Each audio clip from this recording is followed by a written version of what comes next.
कुछ टाइम पहले मैंने मेरे टेलीग्राम चैनल पर ये पोस्ट किया था कि गोल्ड ने इस रेजिस्टेंस को बहुत बार टेस्ट कर लिया है और यहाँ पे एक ब्रेकआउट आ सकता है या फिर ट्रेंड कंटिन्यूएशन हो सकता है। और उसके तुरंत बाद एक बड़ा ब्रेकआउट यहाँ पर आ गया था और गोल्ड अपना ट्रेंड कंटिन्यू करते हुए ऊपर चला गया था।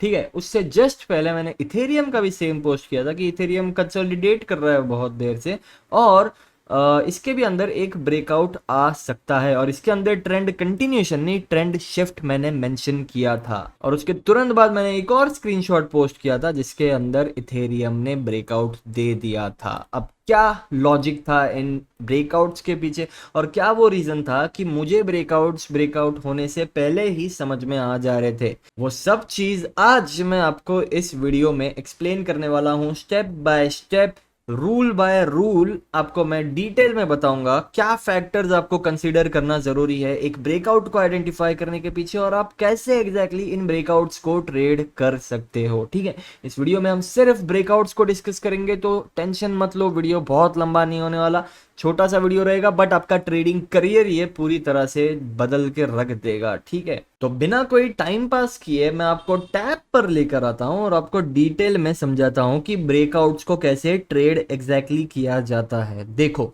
कोई भी ब्रेकआउट किसे कहते हैं, एक जोन होता है रेजिस्टेंस या फिर सपोर्ट जोन, उसका नाम मार्केट एक ब्रेकआउट दे देता है। दो चीजें यहां पर हो सकते हैं। ठीक है, एक कि मार्केट वापस से नीचे हो जाए और ये फेक ब्रेकआउट बन जाए, दूसरा कि मार्केट यहीं से ऊपर चला जाए। अब कैसे आप एग्जैक्टली आइडेंटिफाई कर सकते हो कि ये ऊपर जाएगा या ट्रैप करके नीचे आएगा, वो हम डिस्कस करते हैं। ठीक है, देखो इसके ना बहुत सारे फैक्टर्स है जिसके अंदर सबसे पहला फैक्टर है जो आपको ध्यान में रखना जरूरी है, वो है ट्रेंड। ठीक है, अब ट्रेंड से मेरा क्या मतलब है, कोई भी मार्केट ना जिग जैग डायरेक्शन में मूव करता है बट जो उसका एक ओवरऑल डायरेक्शन होता है ना वो एक ही होता है। ठीक है, एक तो वो अप ट्रेंड में हो सकता है, दूसरा वो डाउन ट्रेंड में हो सकता है और तीसरा वो हो सकता है एक साइडवेज फेज में। ठीक है, जहां वो ना ऊपर जा रहा है ना नीचे जा रहा है। ठीक है, ये तीन तरह के मार्केट स्ट्रक्चर्स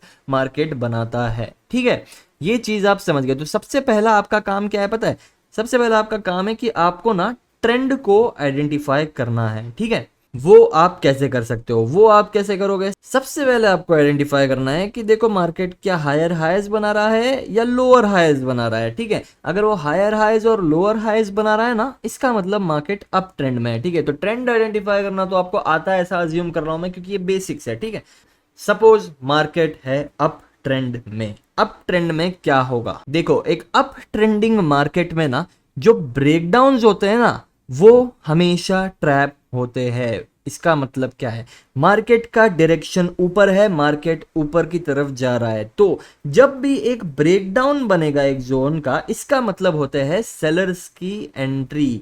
ठीक है, तो एक अप ट्रेंडिंग मार्केट में क्या सेलर्स को टारगेट ज्यादा मिलेंगे या बायर्स को ज्यादा टारगेट मिलेंगे, ऑब्वियसली बायर्स को ज्यादा टारगेट मिलेंगे, है ना। तो ट्रैप कौन होगा, ट्रैप होंगे सेलर्स। ठीक है, तो जब भी एक ब्रेकडाउन बनेगा तब आपको समझना है कि वो ब्रेकडाउन फेल होने के चांसेस बहुत ज्यादा बढ़ जाते हैं। सिमिलरली जब एक डाउन ट्रेंडिंग मार्केट है, ठीक है मैं इसको इरेज कर देता हूं, जब भी एक डाउन ट्रेंडिंग मार्केट है उस टाइम पे फेक ब्रेकआउट्स बहुत ज्यादा बनेंगे। ठीक है, फॉर एग्जांपल ये एक रेजिस्टेंस जोन है, अब डाउन ट्रेंडिंग मार्केट में बायर्स हमेशा ज्यादा ट्रैप होंगे, तो जब भी ब्रेकआउट होगा यहाँ पर एंटर होंगे बायर्स और वो ट्रैप होने के चांसेस ज्यादा बढ़ जाएंगे। ठीक है, तो फेक ब्रेकआउट्स के बारे में तो आप समझ गए, अब रियल ब्रेकआउट्स के बारे में थोड़ी बात करते हैं। देखो ब्रेकआउट किसे कहते हैं, ब्रेकआउट कहते हैं जब भी एक जोन को मार्केट तोड़ के ऊपर चले जाता है। तो वो आइडेंटिफाई कैसे किया जाए, उसके लिए तरीका है कि आपको उसका प्रीवियस बिहेवियर को जानना जरूरी है। अब प्रीवियस बिहेवियर को आप कैसे जानोगे, देखो सबसे पहले ये एक रेजिस्टेंस जोन है, अगर मार्केट ना बार बार इस रेजिस्टेंस जोन को टेस्ट कर रहा है, अब टेस्ट करने से मेरा क्या मतलब है, मार्केट आ रहा है वापस से आ रहा है फिर से एक रेजिस्टेंस यहाँ पे आ जा रहा है, तो इसका मतलब क्या होगा, जब भी मार्केट या फिर प्राइस इस रेजिस्टेंस जोन के पास आएगा यहाँ पर एंटर होंगे सेलर्स। ठीक है, अब सेलर्स यहाँ पर एंटर हो रहे से क्या मतलब है, देखो सेलर्स एंटर हो गए, नीचे मार्केट वापस चला गया। अब इन सारे सेलर्स के जो स्टॉप लॉसेस है ना वो प्लेस्ड है इस रेजिस्टेंस जोन के ऊपर, ठीक है, ये चीज आपको समझना है।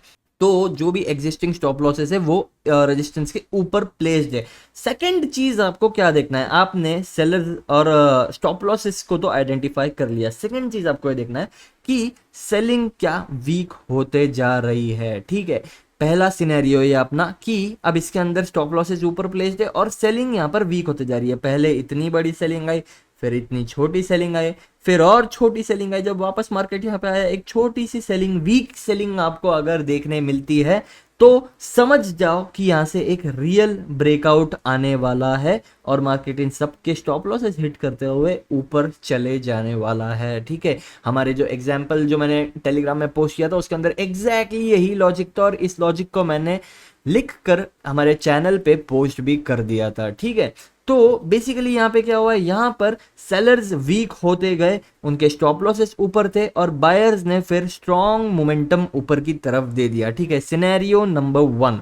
अब सेकंड सिनेरियो क्या है, सेकंड सिनेरियो ये है कि अगेन एक रेजिस्टेंस जोन है। अब मार्केट क्या करता है, इस बार मार्केट ना इसको टेस्ट करता है फिर से सेम बार बार, बट इसके अंदर सेलर्स वीक नहीं होते, ठीक है। इस तरह से मार्केट इसको टेस्ट करता है। अब इसके अंदर जो लिक्विडिटी आती है ना वो ऑब्वियसली सेलर्स के ही आएगी, बट वो वीक सेलिंग के थ्रू नहीं आती। वो कैसे आती है पता है, वो आती है एक फेक ब्रेकडाउन से। फॉर एग्जांपल मार्केट क्या करेगा, पिछले स्विंग को एक जो सपोर्ट जोन है ना उस जोन का ब्रेकडाउन दे देगा, ठीक है। अब यहां पर हो गया है एक ब्रेकडाउन, तो ऑलरेडी सेलर्स के स्टॉप लॉसेस इस रेजिस्टेंस के ऊपर तो है ही, प्लस यहां पर और स्टॉप लॉसेस आ गए क्योंकि एक फ्रेश ब्रेकडाउन यहां पर हुआ है, फ्रेश सेलर्स की एंट्री यहां पर बनी है, ठीक है।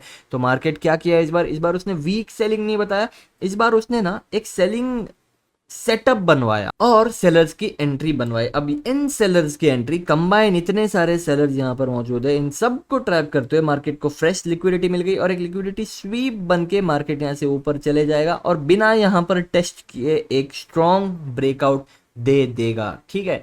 तो ये चीज से आपको क्या समझ में आया, इससे आपको समझ में आया कि एक तो वीक सेलिंग हो सकती है और एक रियल ब्रेकआउट आ सकता है, या तो फिर एक फेक ब्रेकडाउन बन सकता है और एक रियल ब्रेकआउट आ सकता है, ठीक है। दो सिनेरियोज मैंने आपको एक्सप्लेन कर दिए। अब इथेरियम वाले सिनेरियो में क्या हुआ था मैं आपको एक्सप्लेन करता हूँ, ठीक है, क्यों मैंने वहां पे एक ब्रेकआउट आ सकता है बोला था। देखो इथेरियम में ये हुआ था कि बेसिकली मार्केट ना, इथेरियम का मार्केट ना एक डाउन ट्रेंड में था, ठीक है, इस तरह से, बट वो डाउन ट्रेंड के कौन से पॉइंट पे था पता है, वो था एक लोअर लो के पॉइंट पे, जहां से एक ऊपर की तरफ का एक पुल बैक आना बहुत ज्यादा पॉसिबिलिटी उसकी थी, ठीक है। तो इस पॉइंट पे मार्केट कर रहा था कंसोलिडेट इस तरह से, ठीक है, इस तरह से कंसोलिडेट करता और यहां पर एक रेजिस्टेंस जोन मार्केट ने बना दिया था। अब होता यह है कि बार बार इस रेजिस्टेंस जोन को मार्केट ने टेस्ट किया और फाइनली एक ब्रेकआउट दे दिया और ब्रेकआउट देने के बाद वापस नीचे आ गया था। अब यहां पर हुआ क्या, यहां पर ब्रेकआउट डायरेक्टली दे दिया, मार्केट ऑलरेडी एक लोअर लो पॉइंट पे जहां से ऊपर का मूव आने की पॉसिबिलिटी ज्यादा है और जो फ्रेश बायर्स एंटर हुए थे ना उनको मार्केट ऑलरेडी ट्रैप कर चुका था और वापस ऊपर जा रहा था। तो देखो फ्रेश बायर्स रिमूव हो चुके हैं, लिक्विडिटी मार्केट के पास है और मार्केट वापस से ट्रैप करके ऊपर जा रहा था, तो मैंने बोला कि यहां से एक ब्रेकआउट आ सकता है, क्योंकि ये सिनेरियो कैसा है, ये सिनेरियो नॉर्मल एक ब्रेकआउट रीटेस्ट और ब्रेकआउट वाला है, बट ये जो पॉइंट है जहां पे ये पूरा प्राइस एक्शन बन रहा है वो है एक ट्रेंड के लोअर लो का पॉइंट, जहां से एक लोअर हाई बनाने को मार्केट ऊपर जा सकता है, ठीक है। तो बेसिकली इसके अंदर फिर से मैंने सेम लॉजिक अप्लाई किया है कि पहला जो अपना था ट्रेंड उसका लॉजिक हमने अप्लाई किया, फिर बार बार रेजिस्टेंस को जो टेस्ट होने वाला लॉजिक है वो हमने अप्लाई किया, ब्रेकआउट होने के बाद जो बायर्स ट्रैप हो गए उनको भी लॉजिक मैंने वो लॉजिक भी यहाँ पे अप्लाई किया और फाइनली यहाँ से एक ब्रेकआउट आ गया। ब्रेकआउट आने के बाद यहाँ पे जो भी हुआ आगे एक लोअर लो बना और फिर से मार्केट यहाँ से ऊपर चला गया। इस तरह के प्राइस एक्शन यहाँ पे बने थे, बट आई होप आप लॉजिक समझ गए, क्योंकि आपका काम सिर्फ इतना कैप्चर करना है। आपने आइडेंटिफाई कर लिया ब्रेकआउट, आपने उसको कैप्चर कर लिया, आपका काम यहाँ पर खत्म होता है, ठीक है। तो इस तरह से आप कुछ जो ब्रेकआउट्स होते हैं ना उसको ट्रेड कर सकते हो। मैंने सारे सिनेरियोज को डिटेल में आपको I hope step by step explain कर दिया है, और अगर आपको भी इस तरह के एनालिसिस चाहिए ना तो आप डिस्क्रिप्शन में लिंक है टेलीग्राम चैनल का, जाके ज्वाइन कर सकते हो, जहां पर मैं कोई ट्रेड्स वगैरह नहीं सिर्फ एनालिसिस को पोस्ट करता हूँ ताकि आप हमेशा सीखते रहो, ठीक है। तो आई होप आपको वीडियो पसंद आए। वीडियो पसंद है तो वीडियो को लाइक करो, सब्सक्राइब करो। हम बहुत ज़्यादा पास है 1000 सब्सक्राइबर्स के, तो वो भी पूरा कर दो। Thank you so much for watching this video. मिलते हैं आपसे नेक्स्ट वीडियो में, तब तक के लिए बाय।